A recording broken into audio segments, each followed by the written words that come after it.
میری بات آپ نے سن لی، میری سطح بہت بلند ہے، میں نے ان لوگوں کو پڑھا ہے، ایمانداری سے پڑھا، اور ان کے اصل دفتر میں نے کنگالے کہ شیعہ کہاں سے چلے اور ان کا علم کیا. میں اللہ کو گواہ کر کے کہتا ہوں کہ ان میں بڑے بڑے فاضل پیدا ہوں، ان کے پائے کا ایک بھی نہیں آپ دکھا سکتے.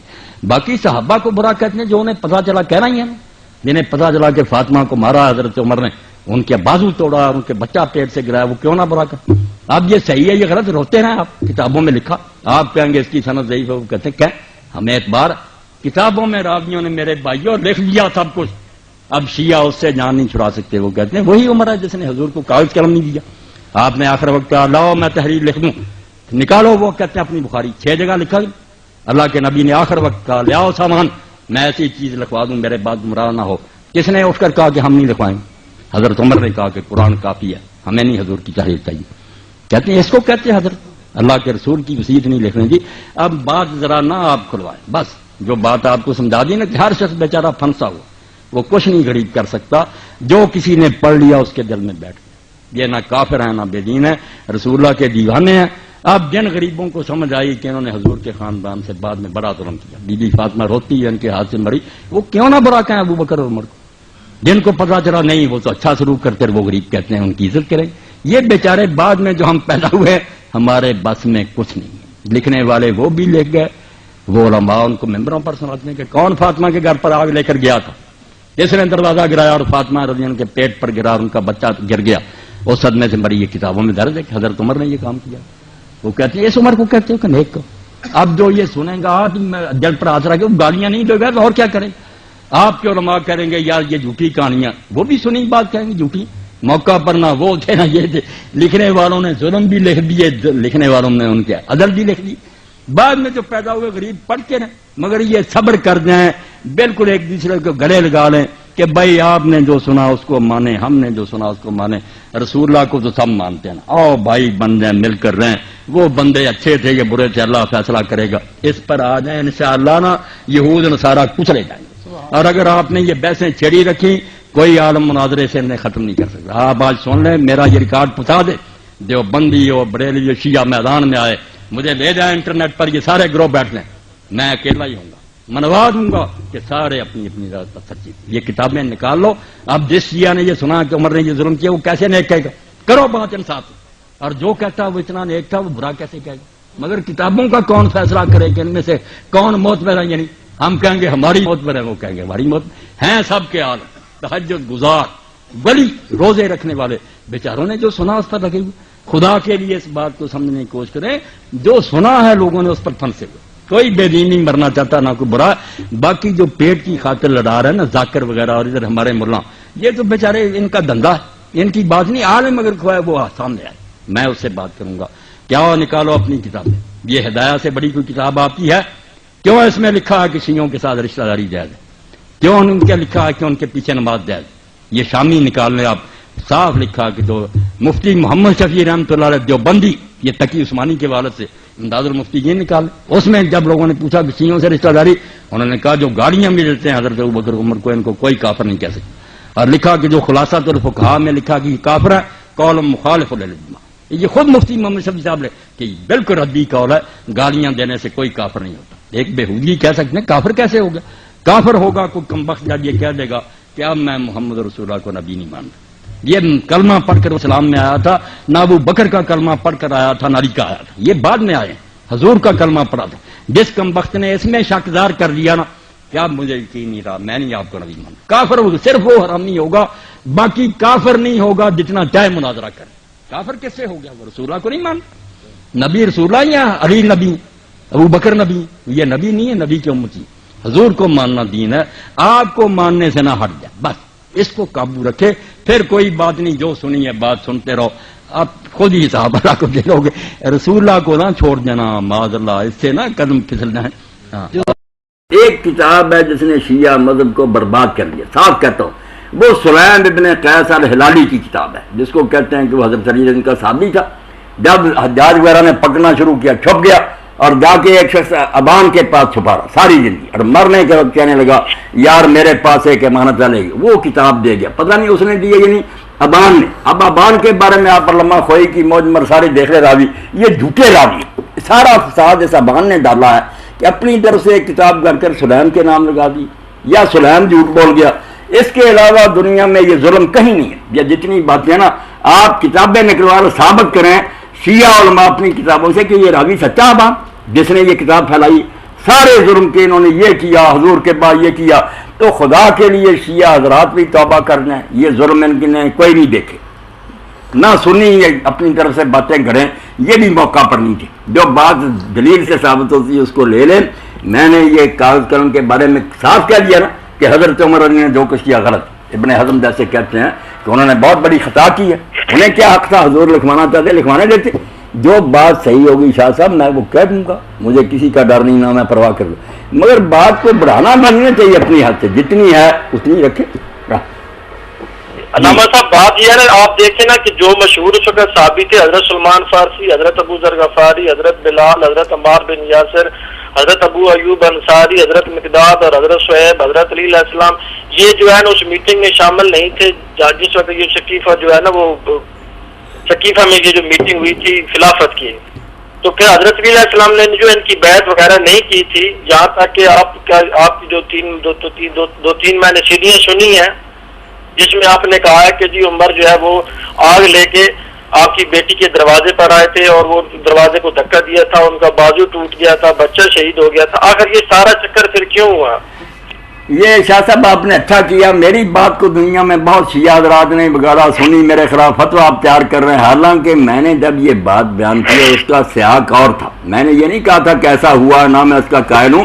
اگر ہوا ہوتا سلیم بن قیس جس کا میں دیکھا اس کی جھوٹی کتاب کے علاوہ یہ باتیں ہوتی تو میں حضرت عمر کو حضرت عمر کیوں کہتا, میں آپ سے پہلے بڑھ کر اس کو برا بلا کہتا.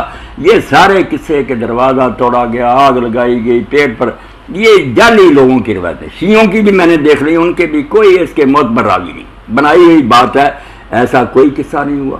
اور جو میٹنگ کی آپ بات کریں, میٹنگ تو کسی نے بلائی نہیں. حضرت ابوبکر عمر نے کوئی کٹ کیا ہوتا خلافت کے لیے تو ضرور ان کو بھی بلاتے. ہنگامی حالات ایسے پیدا ہو گئے کہ لوگ سارے حضور کے کفن دفنوں میں لگے ہوئے تھے. اب وہاں ثقیفہ بنی ساعدہ میں انصار جمع تھے, کوئی وہ بھی سازش نہیں تھی, وہ سردار سے حضرت صاحب مدینے والے اکٹھے تھے کہ حضور کا انتقال ہوگا, صدمے سے بیٹھے تھے.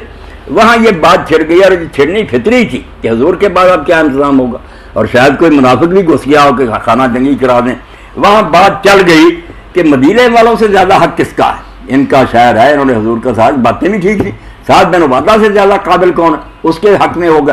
حضرت ابوبکر عمر نے کوئی میٹنگ نہیں بلائی, انہیں تو خبر ملی کہ وہاں یہ اکٹھ ہے. انہوں نے پہلے کہا بھی یہ شاہ صاحب روایتیں دیکھ لیں کہ یا کام کر یار, ہم حضور کے کفن دفن میں مشغول ہیں, کیا تو آوازیں دیتا. اس نے کہا نکل آؤ, کفن دفن سے پہلے خانہ جنگی ہو جائے گی. جب گئے تو گرما گرمی تھی, وہ لوگ کہہ رہے تھے اگر ہماری خلافت نہ مانے شہر سے نکالو, انہیں جنگ برپا ہو جائے گی. بڑی مشکل سے قابو پایا. اور حضرت عمر خود کہتے ہیں کہ جو ابو بکر کی بیعت کی طرح بیعت کرے کہ مشورہ نہ مسلمان اس کی گردن اڑا دو. وہ ہم حضرت عمر کہتے ہیں حالات ایسے بن گئے کہ اگر ہم وہاں طے کر کے نہ اٹھتے جنگ برپا ہو گئی. وہ انصار اپنے جگہ جم گئے تھے. وہ آپ ساری تقریر پڑھیں, اس کو ماحول میں دیکھیں, پتہ چلے گا کہ وہاں آگ لگ گئی تھی.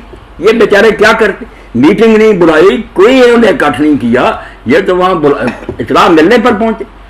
اور حضرت امیر المومنین کے بارے میں جو نا کہ ان کو پکڑ کر لے گئے گلے میں رسا, وہ سب شاہ صاحب میرے علم میں نے اس تقریر میں صرف وہاں شیعہ سنی بریلوی سارے جمع تھے. اب اہل حدیث اور دوسرے بھی اس کو غلط رنگ دے رہے ہیں. میں نے کب کہا یہ باتیں ٹھیک ہے, صرف میں نے وہاں یہ سمجھانے کے لیے ناظم حلقہ نے کٹ کیا تھا. وہاں اگر میں کہتا یہ باتیں غلط ہیں, شیعہ کہتے یہ صلح کے لیے بنایا, ہماری باتوں غلط. وہاں یہی صرف سمجھانا تھا کہ شیعوں کو بھی برا نہ کرو, نہ انہیں قتل کرو. انہوں نے بیچاروں نے جو سنی ہے نا, سچی ہے یہ جھوٹی, وہ یہ ہیں باتیں ان کی طرف سے بیان کی تھی. اور کہا تھا کہ جن بیچاروں نے بچپن سے یہ سنی اور کتابوں میں پڑھتے آتے وہ لعنت نہ کرے تو اور کیا. یہ بات تھی ان کی طرف سے. سنیوں کو کہا کہ تم نے سنا کہ انہوں نے بڑا انصاف کیا, حضور کی سے محبت کی ہے, یہ ان کی تعریف نہ کرے تو اور کیا. یہ سارے حلقوں کو ٹھنڈا کرنے کے لیے کہ مار کٹائی اور مناظروں سے کیا بنے گا, جو کسی نے سنا اس پر لگا, اس کو اپنا رنگ سب دے دیا. پہلے شیعوں نے کہا کہ مولوی صاحب نے ہماری حمایت کر دی کہ یہ ظلم ہوئے تھے, حالانکہ میں یہ ظلم مانتا تو حضرت عمر کو معذرت, حضرت عمر کو کہتا پھر لعنت نہ کرتا. اور اہل حدیثوں نے بنا دیا کہ مولوی صاحب خود کہتا کہ یہ ظلم ہو. نہیں, وہ نہ میری طرف سے نکلی, وہ شیعہ حضرات کا عذر ہے کہ وہ بیچارے بھی معذور ہیں. صحیح غلط کا فیصلہ ہوتا رہے گا. جو سنا ہے میں نے تو وہاں کہا کہ اگر سنی بھی مان لے کہ ایک حیثیت بھی اس میں سچ ہے تو وہ چھوڑے نہیں صحابہ کو، اور کیا کرے؟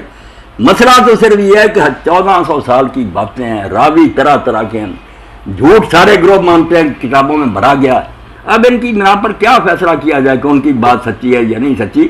میں نے صرف خون خرابہ روکا کہ جس بات کو صحیح سمجھے وہ اپنی راہ مانے، جس کو سمجھ آئی ظلم کیے وہ برا کیا، دوسرا سمجھا نہیں ظلم کیا محبت، مگر آپس میں جو مشترکہ کام ہے نا ہندوؤں یہودیوں عیسائیوں کے مقابلے میں، اس کے لیے خدا کے لیے سارے کٹے، اس کا اصل تو ہے یہ موضوع، مگر لوگ اپنے اپنے رنگ میں اس کو پیش کریں۔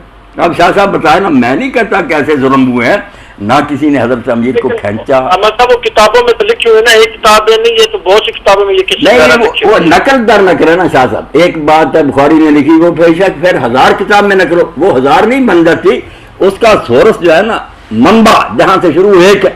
یہ باتیں ہیں جو آپ لکھ رہے ابن کتابہ نے لکھی ہے، دوسرے تبری نے، کسی نے صرف اتنا ہی لکھا کہ دھمکی دی آگ لگا دیں گے، کسی نے کہا دروازے گرائے۔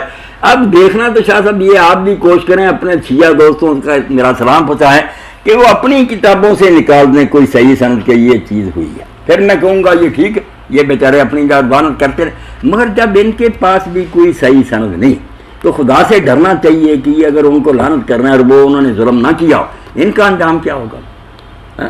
اس لیے آپ تحقیق کریں، میں یہ نہیں کہتا غلط ہے، یہ نہیں، کتابیں نکالیں، اس میں راوی دیکھ لیں، اگر صحیح راوی ملیں تو انشاءاللہ اگلی نشست میں آپ پہنچائیں، میں غور کروں، اگر وہ صحیح ہوں گے دلیری سے کہہ دوں گا کہ یہ باتیں ان کی ٹھیک ہیں، بھائی آپ آرام سے بیٹھ۔ اہل تشیع کے بارے میں ہے کہ آپ بہت ٹوک انداز میں یہ بار بار کہتے ہیں کہ وہ بالکل صحیح مسلمان ہیں، تو اب سورہ فتح میں اللہ تعالیٰ نے بیت رضوان والے پہلے یہاں روک کر وہ آیت کی طرف پھر یہ سمجھ لیں کہ یہ جتنے گروہ نا بریلوی حضرات ہیں، شیعہ ہیں، دوسرے وغیرہ قادیانیوں کے علاوہ، یہ وہی گروہ ہیں جنہیں ہم اہل الاہواء والبدع کہتے ہیں کہ انہوں نے کئی باتیں من گھڑت بنائی ہوئی ہیں، بدعت ہے ان کے اندر، گمراہیاں ہیں، یہ سب کچھ ٹھیک ہے، مگر صرف یہ ہے کہ کافر نہیں۔